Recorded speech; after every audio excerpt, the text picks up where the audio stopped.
रावलपिंडी में बानी की बहन अलीमा खान पर मीडिया से गुफ्तगू के दौरान 2 लड़कियों ने अंडे फेंक दिए। पुलिस ने दोनों खवातीन को हिरासत में ले लिया। अलीमा खान सहाफियों के साथ सवालात का सेशन किए बगैर ही वापस रवाना हो गईं। पुलिस तर्जुमान का कहना है कि अंडा मारने वाली खवातीन PTI ही की निकली हैं। खैबर पख्तूनख्वा से all government employees grand alliance और ऑल पाकिस्तान क्लर्क एसोसिएशन के अफराद अपने मुतालबात के सिलसिले में एहतजाज करने आए थे। खवातीन के सवालात पर अलीमा खान की जानिब से जवाब न देने पर अंडा फेंकने का वाकया पेश आया।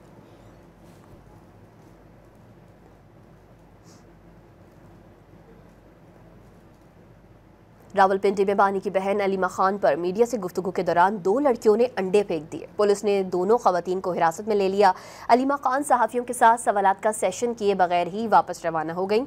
पुलिस तर्जुमान का कहना है कि अंडा मारने वाली खवातीन PTI ही की निकली हैं। खैबर पख्तूनख्वा से all government employees grand alliance और ऑल पाकिस्तान क्लर्क एसोसिएशन के अफराद अपने मुतालबात के सिलसिले में एहतजाज करने आए थे। खवातीन के सवालात पर अलीमा खान की जानिब से जवाब न देने पर अंडा फेंकने का वाकया पेश आया।